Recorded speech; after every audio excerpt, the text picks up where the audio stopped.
drop yung inabang ko dyan para sa ilaw. Medyo mahaba tong ano na to, CR, kaya tatlo yung inabang natin. Solo yung nandun sa may shower area, yung part na yun. Tapos lalagyan natin ng tape. Yan, sukatan natin to. Yan, then pasok natin ulit dito. Yan guys, tinupin na natin.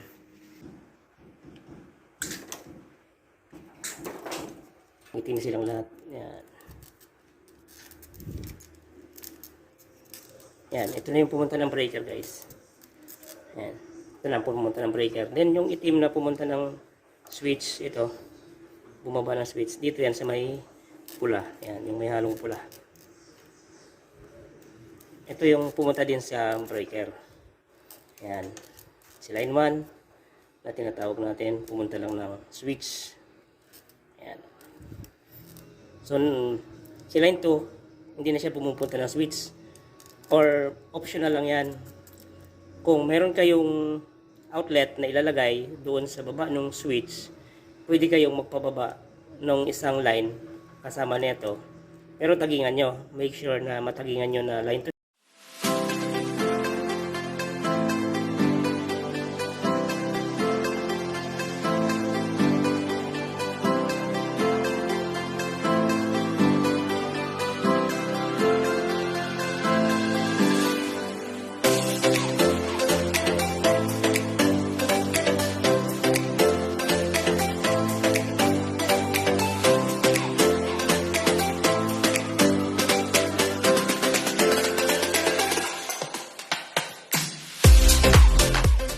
Ngayon ay nandito tayo sa loob ng kisame ulit at iwa-wiring ko na yung mga para dito sa natitirang wiringan. Yung dito sa family area and then dito sa bandang CR. Ito yung nilayout ko nung nakaraan na para sa mga ilaw. So tatlong drop yung inabang ko dyan na para sa ilaw. Medyo mahaba tong ano na to, CR, kaya tatlo yung inabang natin. Solo yung nandun sa may shower area, yung part na yun. Yan. Doon. Tapos dito, gagawin nating magkasama. So, ito basic lang na pag-wiring. So, dalawang return. At mayroong isang live papunta doon sa switch. Ayan, papakita natin kung paano mag-wiring ng basic wiring, tugang switch. Ayan. Para doon sa mga gustong matuto sa pag-wiring ng electrical. Ito ay line-to-line connection. Dahil ito ay nasa Valenzuela lang na project. Kaya ang gamit natin dito ay line-to-line connection. So sa line-to-line, dalawang wire yan. Line 1, line 2, may power. Dito kasi ay 110, 110 lang yan. Kada isang wire. So, yung line 1, kalimitan dinadala natin doon sa switch at ang line 2, yun yung pinapartner natin dito sa ilaw. Sa kapartner nung return na mula doon sa switch din. So ito, ang ginawa natin dito, supply pa lang ito nitong kwarto na yan, then kwarto nito. Yan, line 1 and line 2 dyan. So yung line 1 dyan ay ginawa natin itong may pula. Yan. So mamaya papakita natin. So itong isa na tubo, yung butas na yun yung pababa. Then ito ang isusuot natin dyan na wire tatlo. Kasi dalawang return at isang line 2. Yun lang yung tandaan nyo palagi. Na si line 2 at si return lang yung magkakasama sa mga ilaw. Si line 1 ay hindi yan pumupunta doon sa mga layout natin sa ilaw. Dito lang siya palagi yan, papunta sa switch. At kukunik lang siya, papunta din doon sa ibang mga box, junction box, square box, or mga pull box. Doon lang siya pupunta. At bababa na yan, papunta sa switch. Yun lang yung trabaho ni line 1. At si line 2, ang trabaho niya, nandun lang yan, pumapartner sa return. Na yung return mula sa switch, papunta lang yan dun sa ilaw. Ayan, yan yung palagi nating tinuturo para madali nyong maintindihan. At si line 2, mula sa breaker, papunta sa kapartner ni return. Then si line 1, mula sa breaker, papunta lang sa switch. Yun lang yung palagi nyong tandaan para yung inyong wiring ay hindi magkakaroon ng short, hindi sasabog, kumbaga. Okay, so yan, start tayo ng wiring. So, ang gamit natin dito na wire ay number 3.5, yung para sa line 2. At yung yan, 3.5 mm square. At PD yung ating gamit o Phelps Duds. Phelps Duds, yan, ang isa sa mga magandang klase ng wire sa Pilipinas. Then, etong isa, 2.0 mm square, kulay red ito. Yung isa ay kulay black. Ayan. So, hanapin lang natin dulo. Ayan. Tama-tama, hindi siya masyadong mainit kasi nga maulan sa labas. Ayan, hindi pa rin tumitigil yung ulan. Yan, ituturo natin yung basic na pag-wiring. So, itong para doon, sa dulo, ididiretso ko yun mula dito. Then, yung papunta sa gitna, hanggang dito lang muna siya. Yan. Kasi magkakaroon pa siya ng drop dito, then nag-i-splice siya doon sa isang return, then pupunta siya doon. So, ang unahin kong sukat, yung nasa dulo. Tapos, puputulin ko lang siya dito. Tapos, sabay-sabay na silang lahat papunta sa switch. Sabay-sabay na silang ipapasok mamaya papunta sa switch.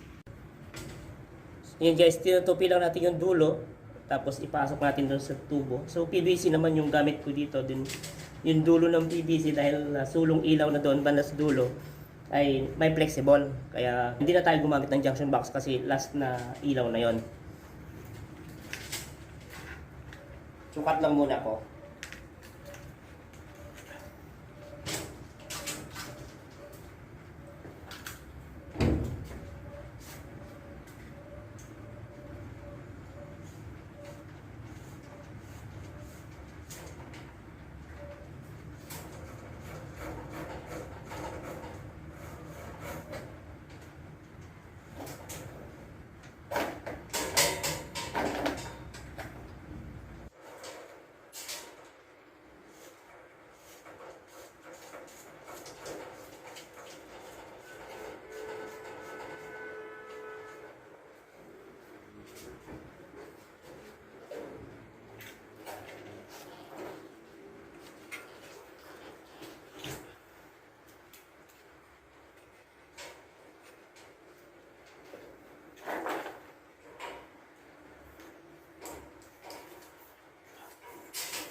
Natin.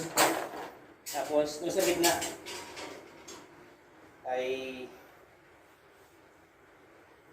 lagyan natin ng tape para malaman natin yung kung hanggang saan lang yung pagpasok ng ating wire papunta doon sa dulo. Kaya dapat lagyan natin ng tape yung nandun sa gitnang junction box.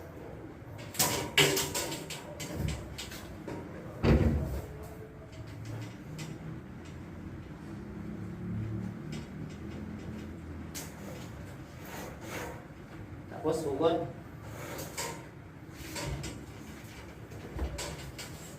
Then, para hindi kayo mahirapan, kasi ito, simpleng layout lang naman, dire-diretso lang.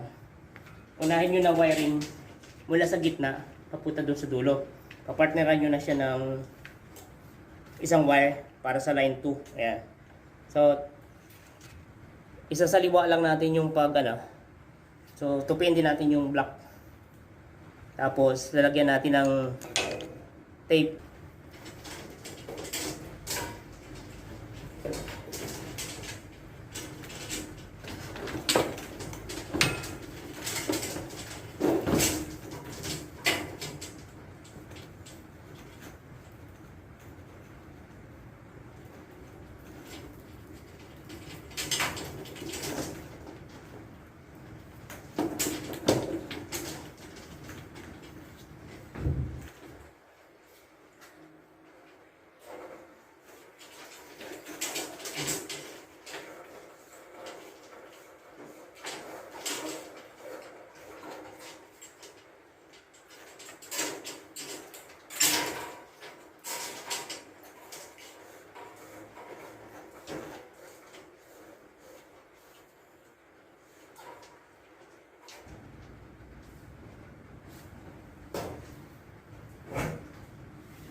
Yun yung wire natin guys, so yung drop.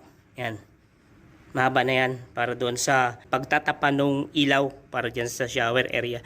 So yung ilagay kong tanda, yan sinasabi ko kanina. Ayan, kailangan tandaan para malaman natin kung hanggang saan lang natin siya itigil pag suksok para doon. So yung ganyan na pamamaraan, lalo na kapag ganyang masikip at last na ilaw na siya, hindi ko na siya nilalagyan ng junction box. Para kahit hindi ka na pumunta doon, itulak mo lang siya. Kumbaga, pag layout mo nitong PVC, lagyan mo na kaagad ng flexible yung dulo. Kailangan may hub. Yung dulo niyan may hub. Sinuksok ko lang yung flexible doon sa hub para maipasok yung 1/2 na flexible. Then, pagdating dito, ang gagawin ko naman, isusukat ko naman yung isang pula, magpapanibagong pula ako kasi ito para na to dito sa dulong ilaw eh. Isang pula, then yung partneran ko na rin ng itim. So yung pula na 2.0 hanggang dito yon. So putulin ko muna yan.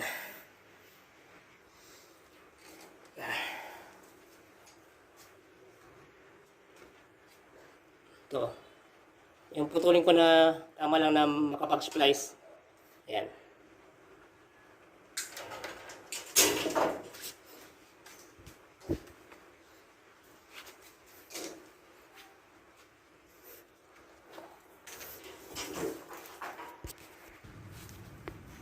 So yun guys, ito. Ayan, black and red. Itusok ko na dito sa drop nito. Ilaw sa gitna.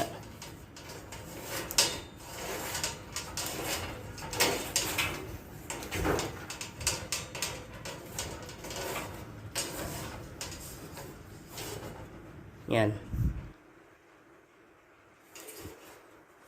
Okay. So, ganyan lang kahaba yung drop niya. Then, itong itim, dito ko yan puputulin. Nito. Kasi, mag-i-splice lang itong isang itim na to dito. Kasi pag pinutol ko yan, ibig sabihin, magiging tatlo na yung ano yan, dulo. Isa nito, isa nun, at isa nito. So, kalimitan, ginagawa natin, ay ginaganyan lang natin yan.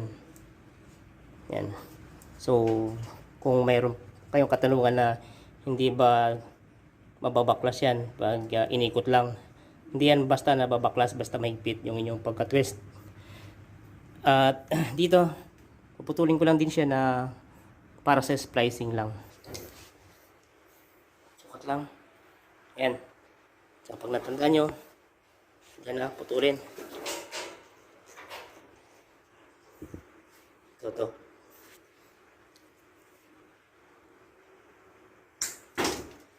Okay. So, bago nyo itusok doon, kabila, splice nyo muna dito. Kabila. Dito sa gitna. Ayan. Guys, okay na. Na-splice na natin yung black sa black. At yan ang kagandahan kapag color coding yung gamit yung wire. Didiretso ko na yan papunta sa kabila. Yan. So itong kapartner ng itim na pumunta dito sa gitna, puputulin ko din yan, nakapantay niya doon papunta sa kabilang box. Kasi doon lang sila magpapanagpo niya nung kasama niyang ilaw dito. Okay.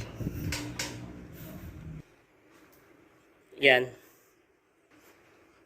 So, dahil mahaba yung isa, iti-tape lang natin to ang dalawa. Yan. Kung saan siya umabot. Yan. So, dito lang siya umabot. Kasi yan, mahaba. Dahil didiretso yan dun sa isang junction box. Hindi siya dito mag-i-splice.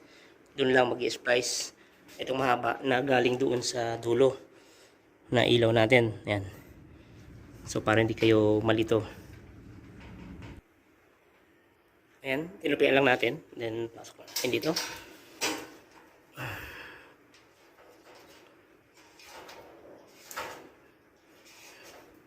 Yan.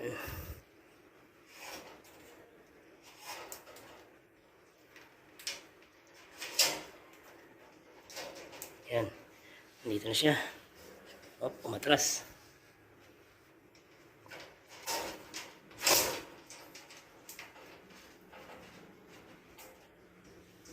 Yan. Atake natin.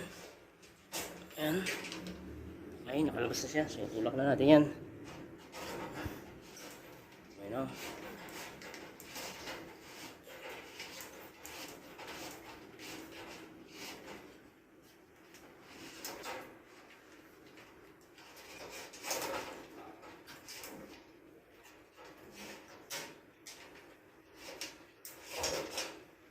Okay, dulo ng dulo. Yan. Tulak pa natin konti.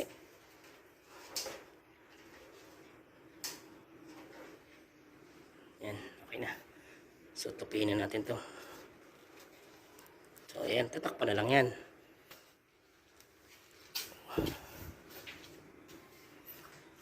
Okay, so mula dito, ay lalagyan ko lang ng drop yan.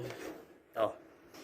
Then, yung magiging return nito, ididiretso ko na sa switch sa baba. So ngayon, sukat ko na to. Ito, papunta dun sa baba. Sukatin ko na to. Kasi malapit lang naman to. Kaya hindi ko na siya puputulin. Na mag-i-splice lang dyan, yung nandun lang sa dulo. Okay. Yan, suot lang natin. And then,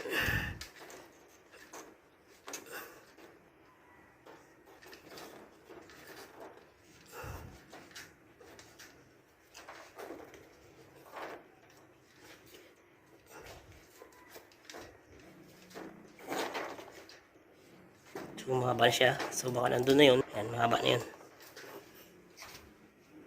Ayan, mayroon tayong kapartner doon sa baba.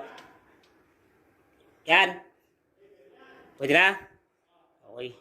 So, yun, mayroon tayong kapartner sa baba. Yung ating kaibigan na tile sitter. Okay na? Sige. Salamat, bye! Yan, sukat lang natin to. Yan, sukat natin. Okay. Sukat natin papunta sa drop. Lagyan natin ng allowance.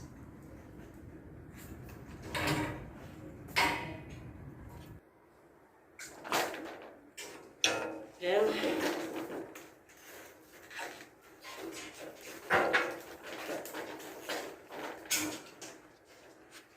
Partneran ulit natin ng itim. Yan, then pasok natin ulit dito. Pinakaunang drop.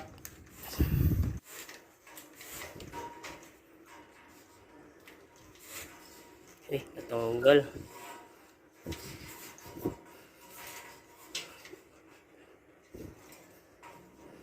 Yan, tanggal yung aking box. Napintal mano kasi. Yung kapit niya kasi konti lang. Naputol yung ano niya. Double knockout kasi yun guys. Na klase yan o. Kapag naiwan yung maliit lang. Para kasi sa ano yan eh. At 1/2 saka 3/4 na connector. Kaya double knockout siya. Pag yun na natira para sa 1/2 yun yung maliit. Yun. Napipigtal siya. Kalimitan napipigtal yan. Yan o. So yun, tatanggalin ko na tong tape na to. Yan. Para may splice ko na yung isang pula dito sa isang pula na to na bumaba ng switch kasi sila dalawa magkakasama. Yan. Yan yung switch natin o yan yung wiring natin kapag tugang switch yung nilagay. Yan. Ito para doon sa isang ilaw o sa dalawang ilaw, yung isa para doon sa sulong ilaw doon sa dulo.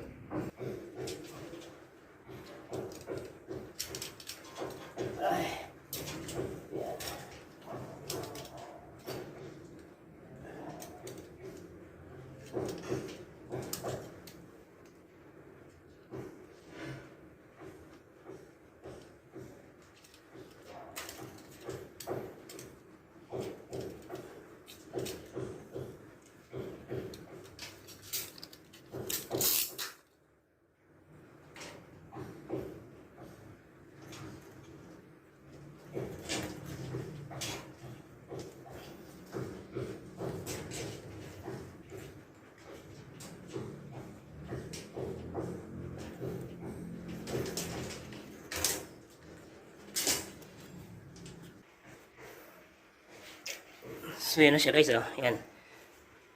Ito, itong putol na to, galing to dyan sa gitna. In-splice natin dito. Ito, yan. Pumunta yan dyan sa may ilaw na to. Dito din. Kasi nga, silang dalawa yung magkakasama. Kaya in-splice natin. Yung isa, sulo. Kasi, nag-iisa siyang ilaw doon sa shower. Para sa shower yun. Pag gumamit siya ng shower, pwedeng pailawin niya lang ito. Yan. Or halimbawa, kung hindi siya gagamit ng shower, ang papailawin niya lang itong nandito. Yan. Tapos yan, nilagyan lang natin ng konting allowance para pag nag-wiring naman tayo papunta doon sa kabila ay mayroon siyang looping. So, yan.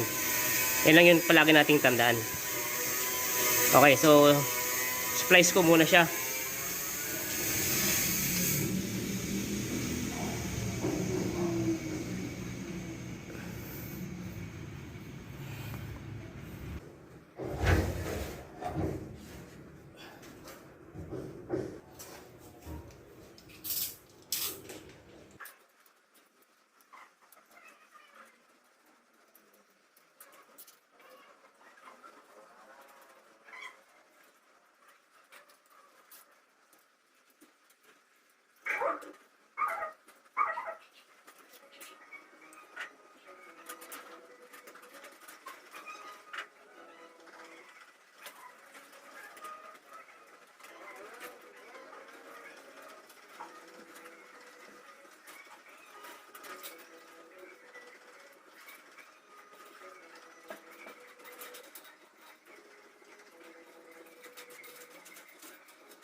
Ayan guys, tinupin na natin. Okay,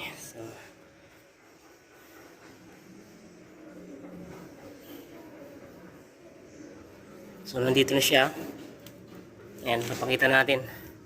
Papakita ko sa inyo paano pababa naman. So yan guys, nagdagdag na tayo ng isa pula. Yung dagdag natin na to, yun yung galing doon sa dulo. Kasi yung pagsukat natin ng wire kanina, hanggang dito lang yun pumunta. Itong putol na to, yan. Then itong mahaba na to, yan, diretso na sa switch yan. Itong hawak kong isa na pumunta dito at pumunta dyan sa gitna. So ngayon, tatlo sila dahil mayroong line 1, mayroong live na isa. So tutulak lang natin yan dyan sa may toto sa butas na yan.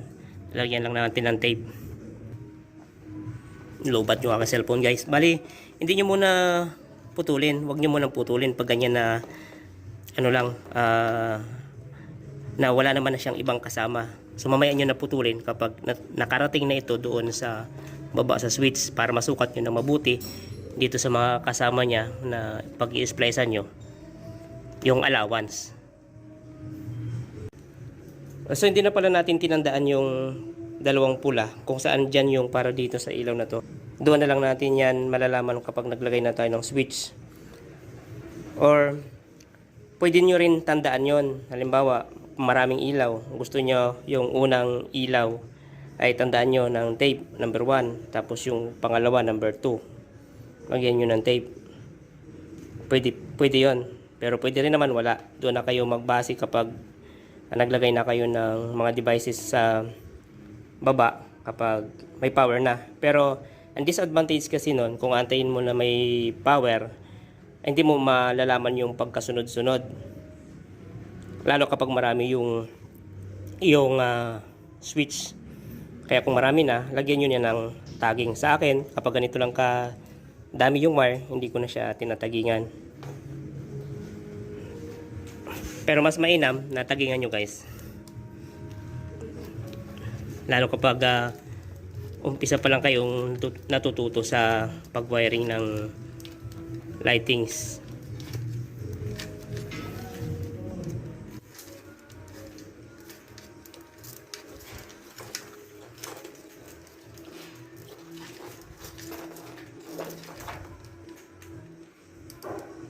Yan. Minus splicing tayo ng isa lang.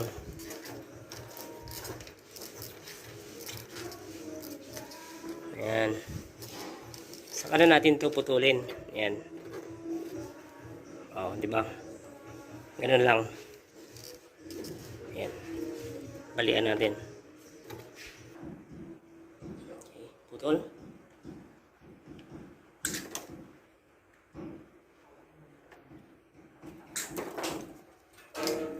Then, itong putol na to, para dito din sa putol syempre. Yan.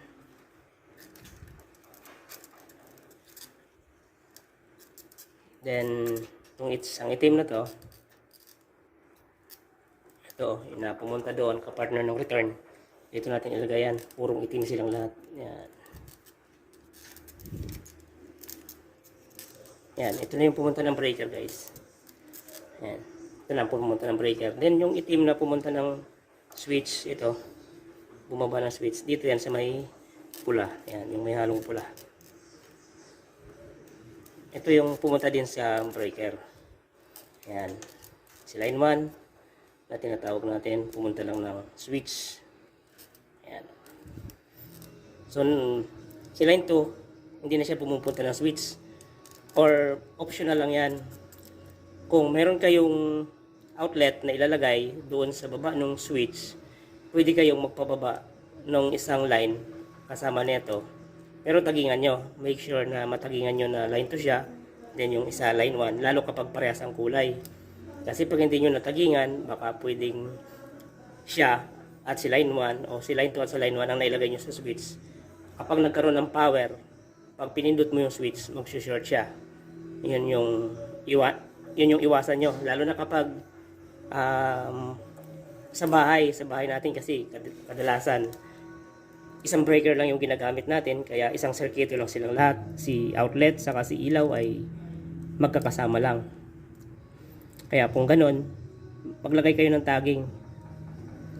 Dalawang tape para kay line 2 or isang tape para kay line 1 or isang tape para kay line 1, wala nang tape si line 2. Pwede yung ganun.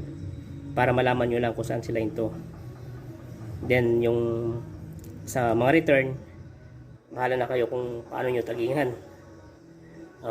Pwedeng i-tape nyo sama-sama yung mga return para malaman nyo na sila yung return. Lalo na kapag isang size lang ng wire yung ginamit nyo. Pwede kasing isang size ng wire lang yan at isang kulay lang din. So, ayan. Splice na lang yan, guys. Siguro naman nasundan nyo na ng mabuti yung basic na pag-wiring nitong tugang na switch para sa mga ilaw natin. Ayan lang yung basic na pag-wiring niya, guys. Ayan, sana ay mayroon kayong napulot na kahit kunting kaalaman